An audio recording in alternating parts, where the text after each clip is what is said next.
Hi நண்பர்களே! பெங்களூருக்கு வந்து இறங்குன கையோட, நம்ம சொன்ன சேட்டாட்ட பைக்க வாங்கிட்டு நமக்கு ஒரு இன்டர்வியூ இருந்த காரணத்தினால, சட்டுன்னு நான் கிளம்பிட்டேன். எப்பயுமே வெள்ள சட்டை போட்டு போறது தான் வழக்கம். வெள்ள சட்டைக்கு ஏத்த மேட்சான பேண்ட் இல்லங்கிறனால, நீ பச்சை சட்டை போட்டு போயிருக்கேன். என்ன நடக்க போதோ! உள்ள போயிட்டு கம்பெனிய பார்க்குறேன், வேற மாரி இருந்துச்சு. சரி இருந்தாலும் நமக்கு கக்கூஸ்க்கு போறது தானே வழக்கம். போயிட்டு டக் இன் பண்ணிட்டு, நமக்கான ஃபிட் செக்லாம் பார்த்துட்டு, அப்படியே அங்கேருந்து கேபினுக்கு போனேன். அப்புறம் வழக்கம் போல நான் சொன்னேன்ல முன்னாடி, நம்ம ஃபீல்டு டூல் டெஸ்ட்னு ஒரு கான்செப்ட் இருக்குன்னு. அத குடுத்தாங்க. அதுவும் ஒரு 3 மணி நேரம் பண்ணிட்டு, அங்கேருந்து வரவே 4 மணி ஆனனால, ரூமுக்கு போய் நம்ம ஆண்டவர் படத்த ஒண்ண பார்த்துட்டு, அருமையான பீஸி சோறு ஒண்ணு சாப்பிட்டுட்டு, அப்படியே நாள முடிச்சாச்சு. அப்புறம் எல்லா ஊர்லயும் கேஸ் தட்டுப்பாடு இருக்குங்கிறாங்க. உங்க ஊர்ல என்ன நிலவரம்? அப்புறம் மறுநாள் வழக்கம் போல காலைல ஆஃபீஸ் கிளம்பி போயாச்சு. நேத்து போட்ட அதே ட்ரெஸ் தான். யார் துவைக்கிறது? நீங்க தான் துவைச்சு குடுப்பீங்க. நான் தான் துவைக்கணும். அதனால அதே ட்ரெஸ்ஸே போட்டுட்டு வந்துட்டேன். சரி வழக்கம் போல உள்ள போய் பஞ்ச் வச்சுட்டு, நமக்கான இடத்துல உட்காந்துட்டேன்.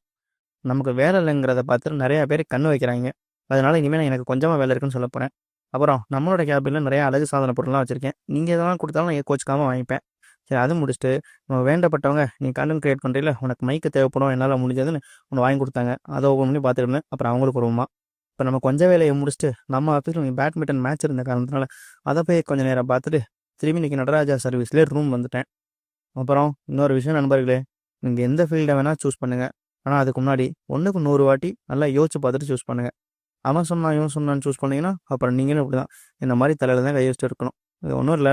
இன்னையோட நான் ஒரு 10 இன்டர்வியூல ரிஜெக்ட் ஆயிருக்கேன். அதுக்கான சோகம் தான் இது. இருந்தாலும் வேற என்ன பண்றது? அட்டெண்ட் பண்ணி தான் ஆகணும்.